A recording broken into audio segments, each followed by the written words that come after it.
8 p.m. I walked to the nearby Central Park, which used to be a very lively place, especially due to its nodal metro station, which connected most metro lines, and vicinity to Connaught Place, one of the best markets of our times. The place seems oddly deserted, with only a few pedestrians here and there. I check my phone again. The state government has been exiled. Nations have declared an international emergency.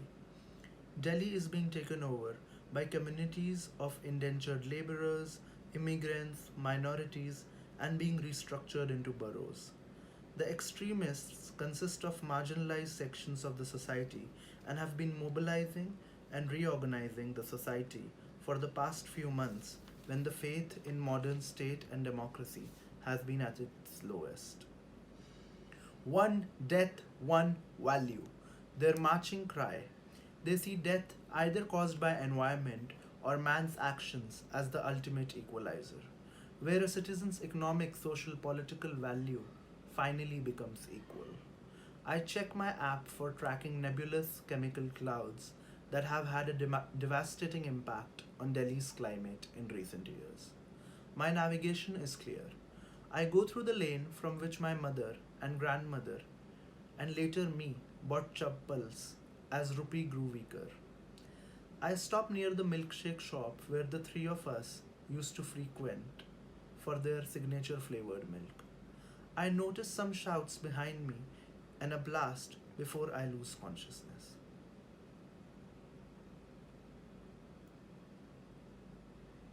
What must be midnight? I wake up with a sharp ringing in my ears and a lot of pain. Don't think the blast did any damage to me. I was lucky to be standing behind a column when it went off. It still pains like hell, and I might have wet myself. There is pink dust, ruins of what used to be the beloved A block of Connaught Place. Blasts are not half as glamorous as cinema makes them out to be. Someone has tied me. There are other captives as well. The local security must have fallen to the insurgents. We are taken in a van and driven some blocks away. The ringing is annoying. I feel itchy, but I feel the scratching might make it worse. I look for my phone. I seem to have lost it, and along with it, my last chance at knowing the whereabouts of my grandmother. We are all moved to a hall of an erstwhile hotel in the outer circle. I can make sense of some sound now. Mujhse Pehli Si Mohabbat by Noor Jahan plays in the background. One of our captors carries a wheelchair with a body that seems to have been shot multiple times. Another captor, who introduces themselves as a member of collective, says that all of us need to be investigated for our crimes as state agents. Tells us they will know if we are lying. As the name dictates, I happen to be in the first lot of people taken in for examination. The person examined before me was an international banker who voted for a Hindutva government twice. They are sentenced to a gun squad. I find myself in too much pain to say anything. As a rule of the collective, only the voiceless must speak, and you will be treated as a voice until determined otherwise. The collective begins speaking. A female member points out that I am non binary. Another admonishes her, saying gender is a thing of the past, so the collective must not decide solely based off that. They look up my socials. They are not upper caste, one claims. Another says they have a mutual friend who worked with me who told them that my mother was upper caste. Some commotion. Another member says parenthood isn't enough to determine experiences of caste and adds that I have been involved in community work. Yes, but the fact remains they are decently middle class and they have lived a fairly comfortable life, says the convener. Not only this, they have projected themselves as an aspirational model for our fellow voiceless and furthered the cause of elite by being surrounded by them, breaking bread with them, and furthering their cause. The convener continued. They are not elite, but almost elite, and hence an accomplice to state's crime. Their punishment has to be different, but can we really afford to let them go? How do we ensure they won't organize against the cause of the collective? The collective must decide what we do with them.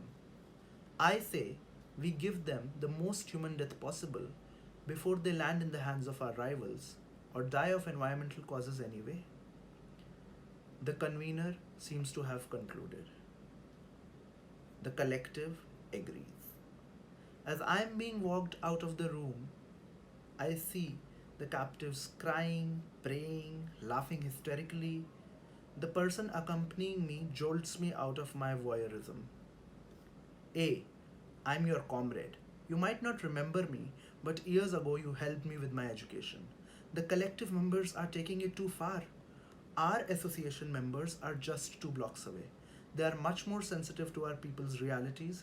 When I let go of you, run. Here, take this pill. Instant death. No pen. No pain. In case collective members catch you, he whispers. Back in the investigation room, I heard the voices on panel turn on each other. A female member pointed out how male members were prone to behaving feudally and had more muscle power due to conditioning over thousands of years. Another member pointed out the historical injustices of one member's community over theirs. Then there were those whose pin codes did not happen to be from Delhi. Differences developed between first generation and second generation learners. I saw where the comrade wanted me to run, but my body rebelled.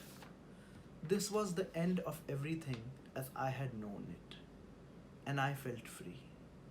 At that moment, I knew exactly how Media felt after the incidents of the play.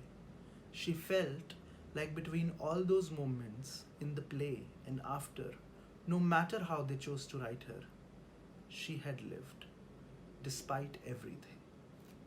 I bite the pill.